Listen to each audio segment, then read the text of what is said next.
খুব কষ্ট পেয়ে আজ ভ্রমণে বেরিয়েছি, পালিয়ে যাওয়ার জন্য নয়, নিজেকে আবার খুঁজে পাওয়ার জন্য। জীবনে এমন কিছু মুহূর্ত আসে যখন কাছের মানুষের দেওয়া কষ্ট পাহাড়ের চেয়েও ভারী মনে হয়।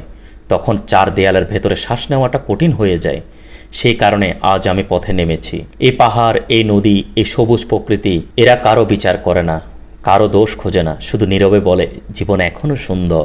আমি জানি সব ক্ষত একদিনে সেরে যায় না, কিছু ব্যথার সময় নিয়ে বয়ে বেড়াতে হয়।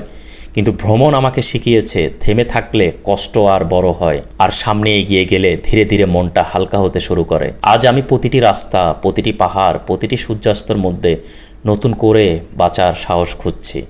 হয়তো সব প্রশ্নের উত্তর আজ পাবো না, কিন্তু এতটুকু বুঝেছি, নিজেকে হারিয়ে ফেললে পৃথিবীর কোনো সম্পর্কই আপনাকে বাঁচাতে পারবে না। তাই আজ আমি নিজের জন্য পথ চলছি, নতুন বাতাস শ্বাস নিচ্ছি, নতুন দৃশ্য দেখছি, আর বিশ্বাস করছি অন্ধকার যতই দীর্ঘ হোক, একদিন না একদিন সূর্য উঠবেই।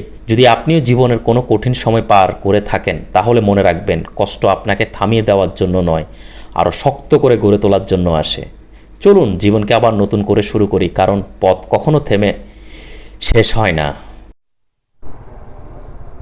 বিউটিফুল বিউটিফুল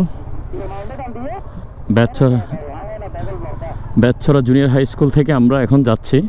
আসলে একদম সমতলে নেমে গেছি উপর থেকে। আমরা একদম আবার আপনাদেরকে দেখাবো একটু পরে, উপরে উঠব। উপর থেকে নিচে নামলাম। আসলে ব্যাপারটি অনেক বেশি ভালো লাগছে, আর ভিউটা তো অসাধারণ সুন্দর ছিলই, সাথে এক্সট্রিম রাইড, আবার সাথে আম খাওয়া, সব মিলিয়ে আসলে মনে রাখার মতোই। মামুন সামনে যাগই, মামুন সামনে যাগই। আর আমি বেশি প্রেমে পড়ে গেছি এই রাস্তার। সামনের এই রাস্তাটি মানে একদম পুরো সুইজারল্যান্ড। আমরা যেটা ছবিতে দেখি, সুইজারল্যান্ড তো আর যাওয়া হয়নি, যেটা ভিডিওতে দেখি সুইজারল্যান্ডের ভিউ আমার থেকে কিছুটা ওইরকম সুইজারল্যান্ড মনে হচ্ছে। আর আমরা এখান থেকে বান্দরবন 11 কিলোমিটার।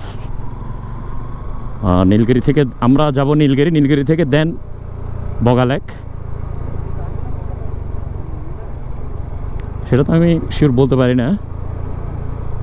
এই তো এই নদীটা, ওই তো নদী, আর নদী তো ওয়াই দিয়ে নদী, ওই তো এটা নদী না। প্রকৃতির সাথে মিশে যাওয়ার মতো একটি জায়গা, এত বেশি ন্যাচারাল, পুরাই মানে সুইজারল্যান্ড বললেও ভুল হবে এটাকে। সুইজারল্যান্ডের চেয়ে যদি বড় কিছু থাকে, তার চেয়েও বেশি অন্য কিছু সুন্দর। আমাদের বাংলাদেশ সবুজ শ্যামলা, অন্যরকম আসলে। প্রকৃতির ডাকে আসলে সাড়া দেওয়া উচিত এখন এখানে।